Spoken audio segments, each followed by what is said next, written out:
102 number آیت میں، یہ سورہ بقرہ چل رہی ہے، 102 نمبر آیت میں جادو ٹونے کے بارے میں کچھ کلام ارشاد فرمایا، جس کا پس منظر یہ ہے کہ سلیمان علیہ السلام کے زمانے میں لوگ جادو بہت زیادہ کرتے تھے، ان کے پاس کتابیں تھیں جس میں منتر الٹے سیدھے گندے لکھے ہوئے تھے، تو سلیمان علیہ السلام نے اللہ کے حکم سے تمام کتابوں کو قبضے میں کیا اور اس کو ختم کرنے کی کوشش فرمائی، اور ان کتابوں کو دفنا دیا زمین میں، اور اس کے اوپر اپنی کرسی رکھ کر آپ بیٹھتے تھے اور آپ خطاب فرماتے تھے، لوگوں سے باتیں کرتے تھے۔ جب آپ کا وصال ہوا تو شیطان نے اس زمانے کے لوگوں کو کے قلب میں ڈالا کہ کیا میں تمہیں وہ چیز نہ بتاؤں کہ سلیمان علیہ السلام کی حکومت کس وجہ سے تھی، تو وہ سوچنے لگے کیسے تھی، تو دل میں خیال ڈالا کہ ان کی کرسی کے نیچے کی زمین کھودو تمہیں چیز ملے گی، وہ کتابوں سے سلیمان علیہ السلام نے حکومت کی ہے، اب وہ کھودا تو وہ کتابیں مل گئیں، اور پھر وہ جادو ٹونا عام ہو گیا، اور لوگوں نے یہ گمان کیا اس زمانے کے کہ شاید سلیمان علیہ السلام جادو کیا کرتے تھے۔ پھر یہ سلسلہ چلتا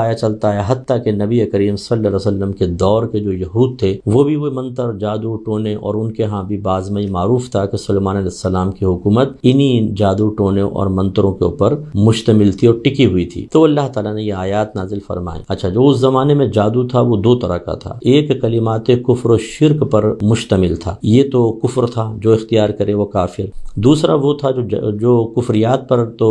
مشتمل نہیں تھا لیکن ضرر والا تھا، میاں بیوی میں جدائی کروا دینا، کسی کو تباہ کرنے کی کوشش کرنا، اس طرح کا تھا۔ تو اس کو دونوں کو منع فرمایا، آج بھی یہ دونوں منع ہیں، لیکن اگر کوئی کلمات کفر و شرک والا منتر پڑے گا یا دیگر کام کرے گا تو وہ دار اسلام سے خارج ہو جائے گا۔ تو اللہ نے فرمایا کہ وَاتَّبَعُوا مَا تَتْلُو الشَّيَاطِينُ عَلَى مُلْكِ سُلَيْمَانَ، اور بنی اسرائیل نے پیروی کی اس کی جس کو پڑھتے تھے شیاطین سلیمان کی سلطنت میں، یعنی ان منتروں کی انہوں نے پیروی کی۔ وَمَا كَفَرَ سُلَيْمَانُ، سلیمان نے کفر نہیں کیا، یعنی وہ جادو ٹونے میں ملوث نہیں تھے، یہ غلط کہہ رہے ہیں، وَلَكِنَّ الشَّيَاطِينَ كَفَرُوا، اور لیکن شیاطین نے کفر کیا، يُعَلِّمُونَ النَّاسَ السِّحْرَ، وہ لوگوں کو جادو سکھاتے تھے، وَمَا أُنزِلَ، اور وہ بھی جو نازل کیا گیا علی الملکین، دو فرشتوں پر، ببابل، بابل میں، ہاروت و ماروت، یعنی ہاروت اور ماروت دو فرشتوں پر۔ تو اللہ تعالیٰ نے بطور آزمائش دو فرشتے نازل کیے تھے، اور یہ لوگوں کو وہ چیز سکھاتے تھے جو کفر نہیں تھی لیکن اس میں ضرر کا پہلو بھی تھا، تو یہ اللہ کی طرف سے ایک بطور آزمائش تھی، اللہ کا حکم تھا کہ یہ سکھا دیے جائیں اور سمجھایا جائے کہ اس کو صرف پازیٹیو یوز کر سکتے ہو، نیگیٹو نہیں کر سکتے۔ تو یوں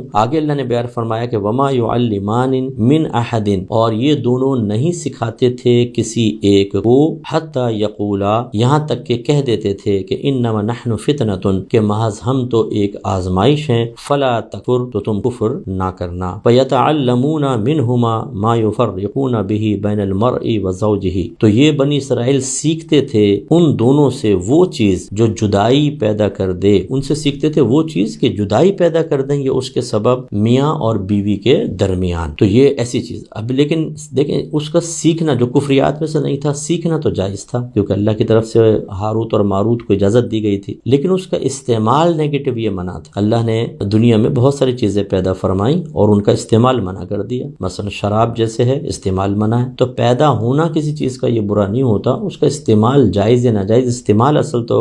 قابل توجہ چیز ہے۔ لیکن اب یہ ہماری بہنیں ذرا خاص طور پر ہمارے بھائی اس عقیدے کو سمجھیں۔ اللہ تعالیٰ نے فرمایا کہ وما هم بضارین به من احد الا باذن اللہ، اور نہیں وہ ضرر پہنچانے والے تھے اس جادو کے ذریعے کسی ایک کو مگر اللہ تعالیٰ کی اجازت سے۔ تو بس یہ اچھی طریقے سے سمجھ لیجئے کہ جادو ٹونا حق ہے، ہم اس کا انکار نہیں کرتے، جادو ٹونا لوگ کرتے بھی ہیں، لیکن کیا جادو ٹونا سے ہر ایک اپنی مرضی کے مطابق رزلٹ حاصل کر لیتا ہے؟ ایسا بالکل نہیں ہوتا، کوئی گھبرانے کی ضرورت نہیں۔ اللہ تعالیٰ چاہے گا تو کوئی آزمائش آپ کی طرف متوجہ ہوگی، ورنہ کوئی آزمائش متوجہ نہیں ہو سکتی ہے، یہی اللہ تعالیٰ نے بیان فرمایا۔ اور اچھی طرح یاد رکھیں کہ بعد اوقات جادو ٹونا اور اللہ کا فیصلہ ازلی میں موافقت پیدا ہو جاتی ہے، اصل میں کام اللہ تعالیٰ کی طرف سے ہوتا ہے، آزمائش اللہ کی طرف سے ہوتی ہے، ہم اس کی طرف منسوب کر دیتے ہیں۔ اس کو یوں سمجھ لیں کہ اللہ تعالیٰ نے ارادہ فرمایا کہ ایک شخص شخص کی شادی 30 سال سے پہلے نہیں ہوگی اور وہ 20-22 سال سے کوشش کر رہا ہے شادی بیاہ کے لیے، رشتے نہیں لگ رہے، اور ایک آدمی نے جادو کروا دیا اسی شخص کے اوپر کہ